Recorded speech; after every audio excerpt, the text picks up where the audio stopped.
옆에 있는 분들과 다시 한 번만 인사하시겠습니다. 하나님이 당신을 뜨겁게 사랑하십니다. 고백하시겠습니다. 하나님이 저와 여러분들을 사랑하시고 크고 놀라운 계획을 이루심을 믿으시기 바랍니다. 오늘 함께 읽은 말씀 가운데 6절과 11절 말씀에 겹치는 한 단어가 나옵니다. 그것은 바로 본보기라고 하는 단어입니다. 그런데 개인적으로 저는 이전에 개역 성경에 나온 단어가 좀 더 마음에 와닿습니다. 자, 여러분들 가운데 바뀌기 이전 성경을 갖고 계신 분들이 있으시죠? 이 본보기란 단어가 어떻게 되어 있습니까? 6절과 11절 말씀을 다시 한번 보시죠. 자, 어떻게 되어 있습니까? 본보기라는 단어 대신 거울이라는 말이 있습니다. 오늘 말씀의 제목이기도 하죠. 여러분, 거울의 용도가 무엇입니까? 거울의 용도는 바로 점검입니다. 밖에 나가면서 머리가 한쪽이 삐친 것이 있는지 거울 보고 점검합니다. 이빨 사이에 고춧가루 낀 것이 있는지 이렇게 해서 거울 보고 점검합니다. 내가 입은 옷이, 내가 맨 넥타이가 전체적으로 어울리는지 조화로운지 거울을 보면서 점검합니다. 데이트를 나가기 전에 내 모습이 내 애인이 좋아할 만한 모습인지 거울을 보면서 점검합니다. 거울은 바로 점검을 위한 도구입니다. 오늘 말씀 12절은 우리가 자주 듣고 잘 아는 말씀입니다. 고린도전서 10장 12절 말씀 같이 한번 읽어볼까요? 그런즉 선줄로 생각하는 자는 넘어질까 조심하라. 내가 바로 서 있다라고 생각합니다. 내가 흔들리지 않은 견고함으로 서 있다고 생각하는데 실상 그렇지 않습니다.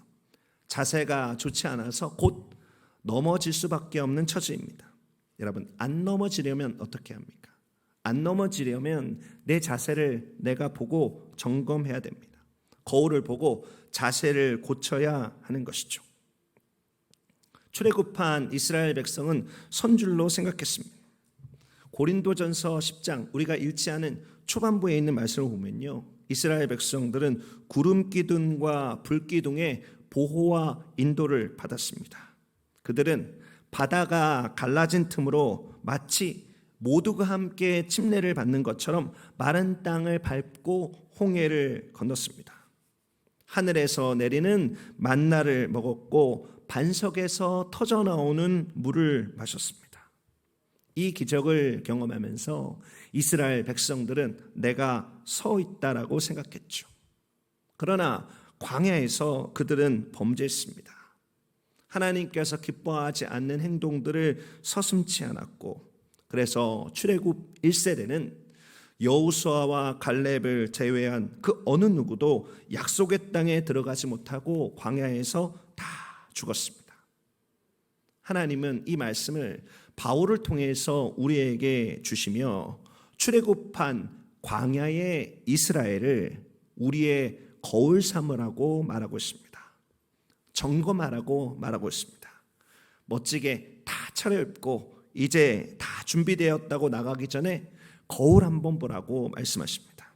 그래서 뻗친 머리 정리하고 얼굴에 묻은 거 닦아내고 이빨에 낀 고춧가루 빼내고 열린 남대문 닫고 창피함 당하지 말라라고 말씀하고 있습니다.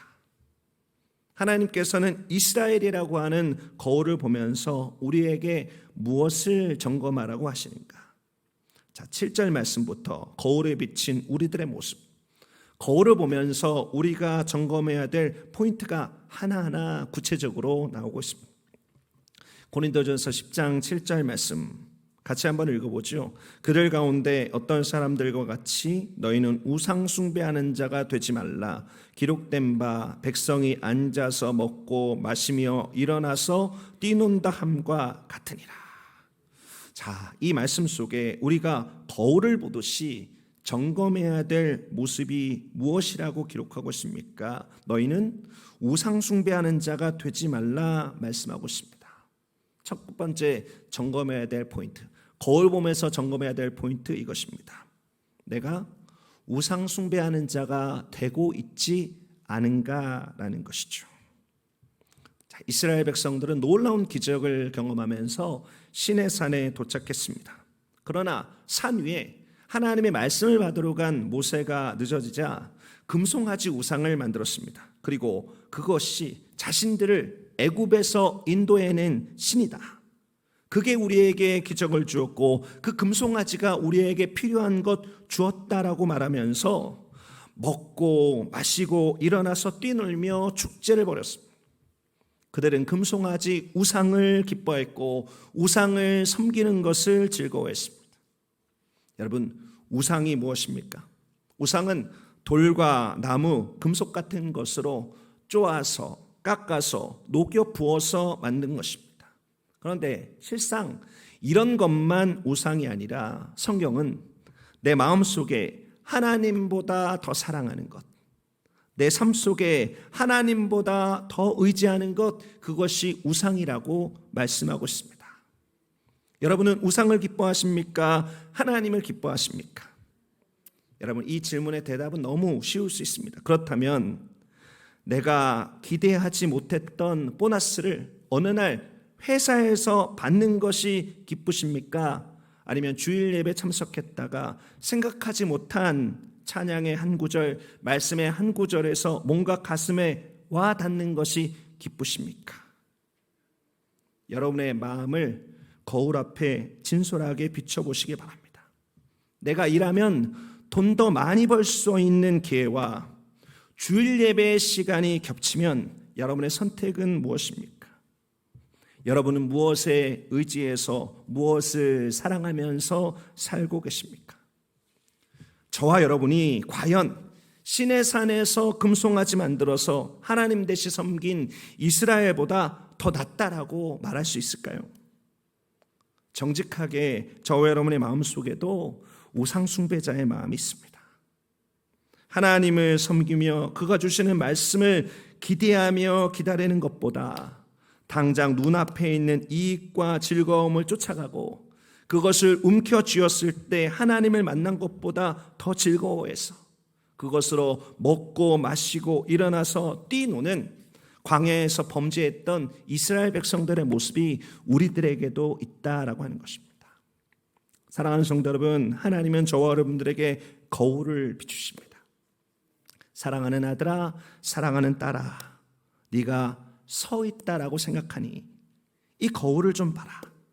너에게 우상 숭배자와 같이 기쁨과 안정감을 그 다른 곳에서 찾는 모습은 없느냐라고 묻고 계신 것이죠. 금요철 예배 가운데 나눈 대로 이 세상의 헛된 신 우상은 역사의 주관자가 아닙니다. 그래서 그들이 우리의 미래를 어떻게 할 수 없습니다. 우리의 미래, 우리의 마지막까지 우리를 천국으로 인도할 수 있는 존재가 되지 못한다라고 하는 것이죠. 또 이 세상의 헛된 신 우상이 말하는 했을 때 안 했을 때 받는 복과 재난은 하나님께서 우리 안에 주시는 것과 거꾸로 반대입니다. 그래서 우리 안에 주신 하나님의 모양과 형상을 파괴하죠. 또 이 세상의 헛된 신 우상은 그 악 자체입니다. 그러므로 그들의 마지막은 허망하고 멸망인 것입니다. 오늘 말씀의 거울로 나를 비추어서 나에게 있는 우상 숭배자의 모습을 하나님께서 철저히 버리기를 원하고 계십니다. 그런 사람 되는 저와 여러분 되시기를 예수님의 이름으로 축원드립니다. 그 모습을 버리지 못하여서 온갖 기적을 경험했지만 결국 하나님이 약속하신 가나안 땅에 도착하지 못하고 광야에서 죽었던 출애굽 1세대의 전철을 밟지 않은 저와 여러분 되시길 바랍니다. 오늘 이 예배의 시간 결단합시다. 우리가 우상 숭배자가 아닌 하나님을 경외하는 사람으로 살겠습니다. 하나님을 높이는 사람으로 살겠습니다. 그렇게 평생 살아가는 거룩한 결단하는 저와 여러분 되시기를 예수 그리스도의 이름으로 축원드립니다. 자, 두 번째 거울입니다. 두 번째 거울은 8절 말씀 가운데 있습니다. 고린도전서 10장 8절 말씀 같이 읽어보겠습니다. 그들 중에 어떤 사람들이 음행하다가 하루에 2만 3천 명이 죽었나니 우리는 그들과 같이 음행하지 말자. 자, 8절 말씀에는 우리는 그들과 같이 음행하지 말자 이렇게 되었습니다. 이스라엘 백성들이 광야 생활을 하던 가운데 시딤에서 있었던 일입니다. 여러분 지도를 찾아보면 시딤은 여리고 바로 옆입니다. 가나안에 굉장히 근접한 곳입니다. 나중에 여호수아는 이 시딤을 거쳐서 요단강을 건너 여리고로 진격하게 되죠. 자, 이곳 시딤이라고 하는 곳에서 이스라엘의 남자들이 모압 여자들과 음행하기 시작했습니다. 그리고 모압이 섬기는 바알보를 섬기는 제사에 가담해서 여러분 이방신을 섬길 때 의례껏 나타나는 음란한 행위를 더욱 즐겼습니다. 음행이 우상숭배를 불러왔고 우상숭배가 음행을 부추겼습니다. 그리고 이에 이스라엘 진영에서 연병이 번져나가기 시작했고 그 연병에 2만 4천 명이 죽습니다. 이 사건이 민수기 25장에 기록되어 있습니다. 오늘 본문 말씀에는 하루에 2만 3천 명이 죽었다 되어 있는데 민수기에는 1,000명이 더 많은 2만 4천 명입니다. 고린도전서의 말씀은 하루에 죽은 사람의 숫자고 민수기 말씀은 비느하스가 창으로 행음하던 이스라엘 남자와 모압 여자를 꿰뚫어서 하나님의 노가 멈출 때까지 사망한 그 숫자의 차이로 보면 될 것 같습니다. 광야 생활 가운데 있었던 이스라엘 백성들에게 하나님께서 계속해서 율법을 주시면서 강조하고 또 강조했던 것이 무엇입니까? 그것은 내가 거룩하니 너희도 거룩하라라고 하는 것이었습니다. 하나님은 계속해서 그의 백성들에게 거룩함을 지키는 것에 대해서 강조하셨고 그들을 위해서 구체적으로 그 거룩함을 지킬 말씀들을 계속해서 주셨습니다. 그리고 말씀을 보면 여호수아도 요단을 건너기 전 이스라엘 백성들을 성결하게 하고 요단을 건너는 것을 볼 수 있습니다. 이렇게 하나님의 백성 이스라엘에게 거룩은 너무나 중요한 것이었습니다. 하나님이 그토록 말씀하셨고 원했던 거룩이 하지만 바알보를 섬기는 시딤에서의 음행으로 말미암아 손상되었고 그것은 하루 수만 명이 죽는 재앙으로 나타났습니다. 오늘 말씀을 통해서 그들과 같이 음행하지 말라라고 말씀하시면서 우리에게 비추시는 거울은 무엇입니까? 하나님의 두 번째 거울은 이것입니다. 하나님의 거룩을 잃어버리지 않았나. 하나님의 거룩을 하나님의 백성인 우리가 잃어버리지 않았나. 설교를 준비하면서 우리가 잃어버린 거룩은 무엇일까 깊이 생각해 보았습니다. 여러분 무엇으로 거룩을 얻었습니까? 내가 도덕적이어서 거룩을 얻었습니까? 내가 정직해서 거룩을 얻었습니까? 내가 한 어떠한 대가를 통해서 거룩을 얻었습니까? 여러분 그렇지 않습니다. 나는 도덕적이지도 않고 나는 정직하지도 않습니다. 또 내가 거룩을 위해서 한 일이라고는 아무것도 없습니다.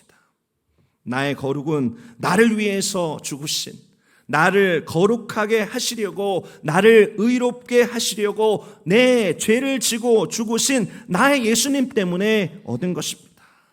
내가 거룩한 것이 아니라 보혈에 흠뻑 적셔진 예수 그리스도를 힘입어 내가 거룩하다 인정받게 된 것이죠. 그렇다면 말씀의 거울에 나를 비추었는데 내 모습이 거룩하지 않다는 것은 어떤 뜻입니까? 내가 예수님을 잃어버렸다라고 하는 것이죠. 로마서 6장 2절 말씀입니다. 그럴 수 없느니라. 죄에 대하여 죽은 우리가 어찌 그 가운데 더 살리요. 여러분 사도 바울은 선포하고 있습니다. 예수님을 믿어서 죄에 대해서 죽어 거룩하게 된 사람인데 어찌 죄 가운데 살고 있습니까? 그것은 말도 안 되는 것입니다. 그것은 절대 일어날 수 없는 것입니다. 여러분 왜 일어날 수 없다라고 말씀하면서 사도 바울은 울부짖고 있습니까? 그렇게 예수님으로 인하여서 죄 가운데 죽었다고 하면서 예수님을 믿는다라고 하면서 여전히 죄 가운데 살면서 아무렇지 않은 모습 때문에 그러한 것입니다. 시딤에서의 하나님의 백성이 거룩을 내던져버리고 하나님을 떠나서 바알보알과 연합하는 행음이 바이러스처럼 번져나가고 그것이 삽시간에 모든 사람들을 삼키고 있는데 예수님을 잃어버리고도 죄가 무서운지 모르고 무덤덤하게 그 죄를 향해서 점점 더 깊이 나아가고 있는 세상과 교회의 모습이 사도 바울의 마음속에 가슴 아픔으로 다가왔기 때문이죠. 그래서 사도 바울은 울부짖으며 외치고 있는 것입니다. 분당에 있는 만나교회 김병삼 목사님이 오래전에 미국 교회를 탐방하면서 인디애나주에 있는 해먼드 침례교회를 방문했었다고 합니다. 목사님이 교회에 들어가서 깜짝 놀란 것은 강단을 방탄유리가 둘러싸고 있다라고 하는 것이죠.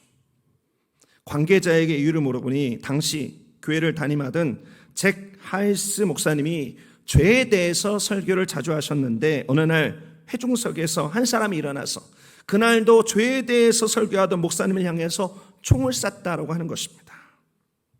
하나님의 말씀이 날카로운 칼처럼 그 죄를 드러내니 너무 괴로운 나머지 그만 목사님을 향해서 총을 쐈다라고 하는 것이죠.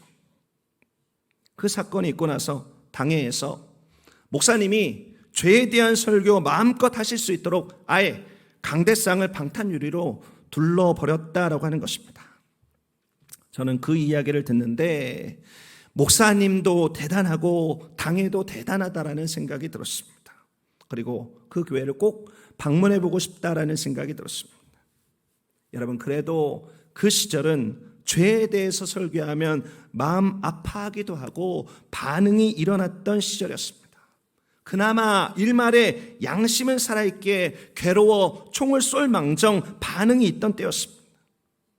여러분, 그러면 요즘은 어떻습니까? 이 시대의 설교가들이 죄에 대해서 설교해도 회개에 대해서 외쳐도 꿈쩍도 하지 않습니다. 이제 예수님을 잃어버린 지 오래되었고 죄와 하나 되어서 그것들과 붙어 음행한 지도 오래되었기 때문에 아무리 외쳐도 반응이 없는 것이죠. 온갖 수단을 통해서 사람들의 귀에 들릴 수 있게 외치고 또 외쳐도 오늘날 개가 짖나보다 반응하는 사람들이 없는 것이 오늘의 현실입니다. 여러분, 그림 하나 보시겠습니다. 저는 저 그림 보다가 가슴 철렁했습니다. 여러분, 예수님 없으면 저렇게 됩니다. 우리에게 있던 십자가 보혈로 다시 살아난 거룩한 의인의 심장은 예수님을 떠나면 거룩함을 상실한 돌같이 강팍한 죄인의 심장이 되어서 저렇게 바뀌어지게 되죠. 사랑하는 성도 여러분, 여러분의 심장을 거울에 비춰보실까요? 여러분의 심장이 말씀의 거울 앞에 어떻게 비추어집니까?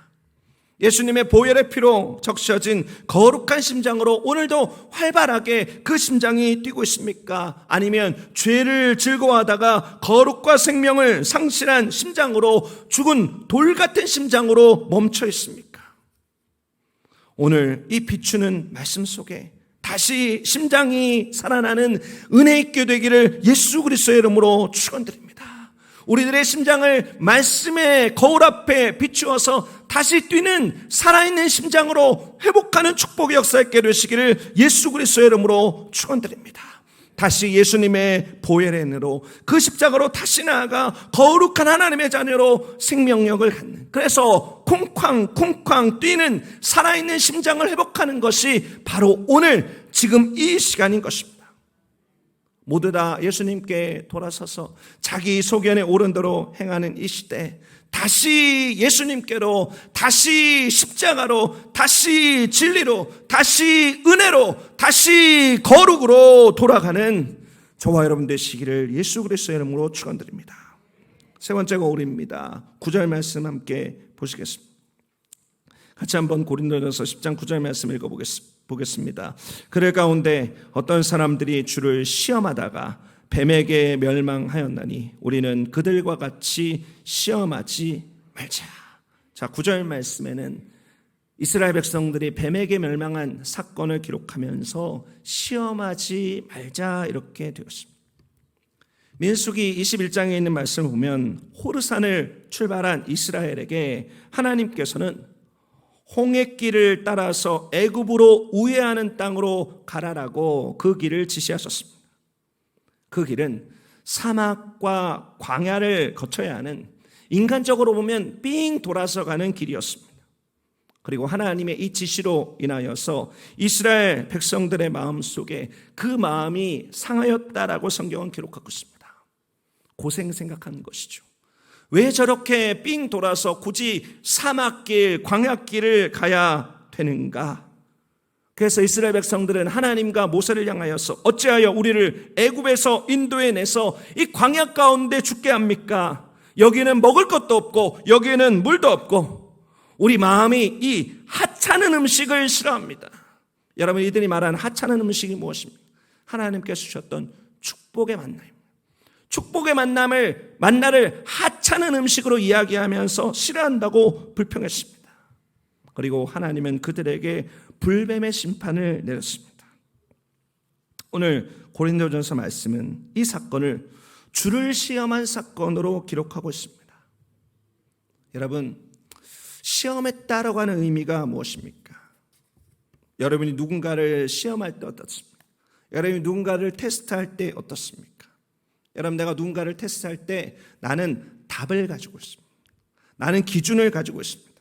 나는 답을 가지고 그 답이 맞다, 그 답이 옳다는 것을 전제로 해서 상대방의 반응을 보고 내 답이라는 잣대를 가지고 그것이 옳다, 그르다, 그것이 맞다, 틀리다를 판단하겠다라고 하는 것이 시험의 의미입니다. 여러분, 그렇다면 주를 시험했다라고 하는 의미는 무엇입니까? 내가 답을 가지고 하나님의 행동을 판단하는 것입니다. 더 나아가서 내가 하나님의 뜻을 따르는 것이 아니라 하나님을 내 뜻에 맞춰서 하나님 이렇게 하시오, 하나님을 마치 종처럼 부리려는 태도가 시험하는 태도입니다. 사랑하는 성도 여러분, 그들과 같이 시험하지 말라라고 말씀하시면서 하나님이 우리에게 비추는 세 번째 거울은 무엇입니까? 세 번째 거울은 이것입니다. 우리가 하나님을 조정하려고 하지 않는가? 여러분의 인생의 답을 누가 가지고 있다라고 생각하십니까? 인생의 답을 하나님이 가지고 있다라고 생각하시나요? 아니면 여러분이 가지고 있다라고 생각하시나요? 혹시나 내가 이렇게 하면 하나님은 무조건 이렇게 해야 된다라는 답을 내가 가지고 있으면서 하나님 이렇게 하셔야 합니다, 인간인 우리가 하나님께 순종을 요구하고 있지는 않습니까? 이스라엘 백성을 제일 잘 아시는 하나님은 홍해길을 따라서 에돔을 우회하는 길로 인도하셨습니다. 그 길이 가장 바른 길, 그 길이 가장 필요한 길, 그 길이 가장 안전한 길입니다.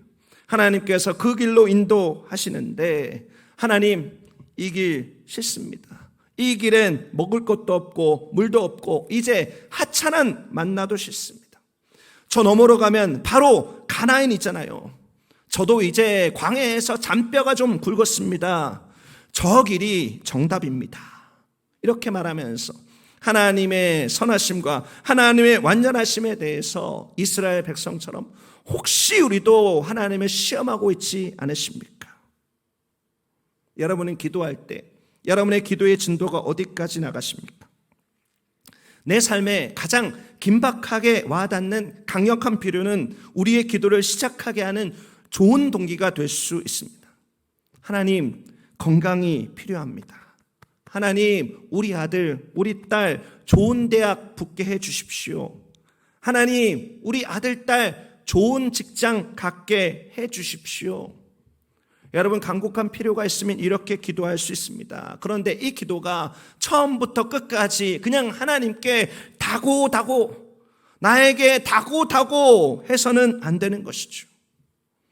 여러분, 기도가 깊어질수록 오랫도록 하나님 앞에 머물수록 한결같이 경험되는 것이 있습니다. 내 소원으로 기도가 시작됩니다. 하지만 하나님의 답으로 내 기도는 진행되어지고 결국 마지막은 하나님의 뜻을 이루는 순종의 기도로, 신뢰의 기도로 마무리되는 것이죠. 그리고 그 고백 속에 하나님께서 나에게 주신 평안과 기쁨이 충만케 되는 것입니다. 여러분, 이것이 하나님께서 우리에게 말씀하신 기도의 진도입니다. 마태복음 6장 31절부터 33절 말씀 보시기 바랍니다. 그러므로 염려하여 이르기를 무엇을 먹을까, 무엇을 마실까, 무엇을 입을까 하지 말라. 이는 다 이방인들이 구하는 것이라. 너희 하늘 아버지께서 이 모든 것이 너에게 있어야 할 줄을 아시느니라. 그런즉 너희는 먼저 그의 나라와 그의 의를 구하라. 그리하면 이 모든 것을 너희에게 더하시리라. 하나님을 모르는 사람들은 염려로 내가 답을 가지고, 내 인생의 답을 내가 가지고 내가 먹을 것, 내가 마실 것, 내가 입을 것 주십시오 구합니다. 하나님께 내놔.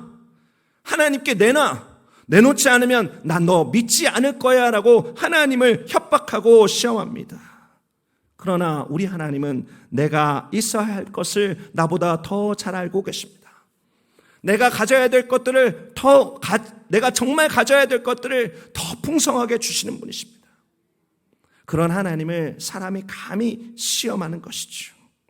그래서 하나님의 백성은 기도하면서 그와 같이 내 답을 주장하는 대신에 하나님의 나라와 하나님의 의를 구하며 하나님의 뜻에 순종하게 되는 것입니다.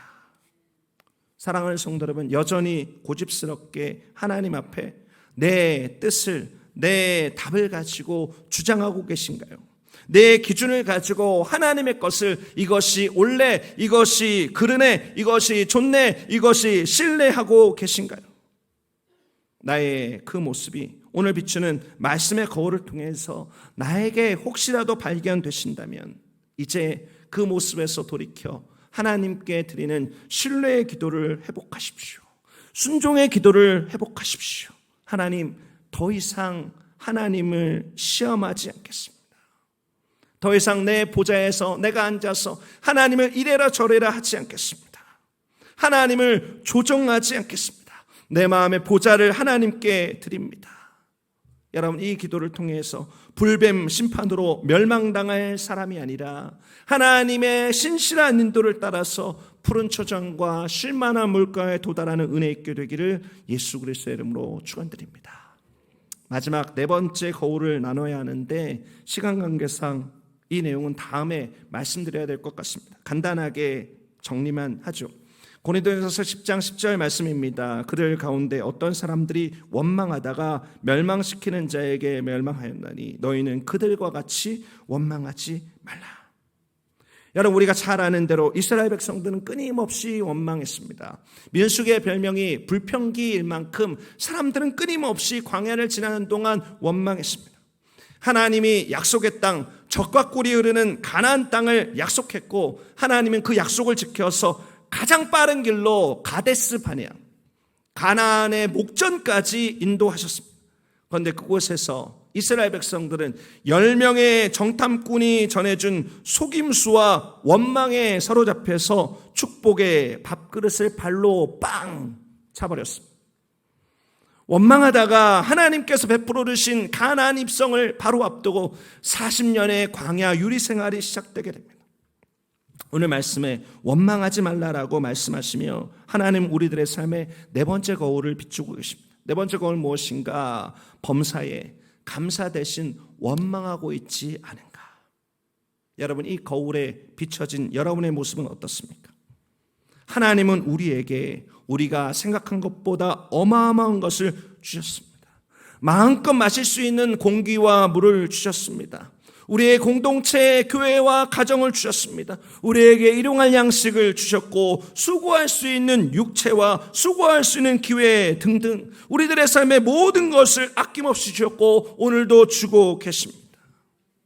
여러분, 이 축복들 앞에서 원망하십니까? 아니면 감사하십니까? 여러분, 만약에 거울에 비춰진 여러분의 모습이 원망과 불평으로 일그러져 있다면 점검하십시오.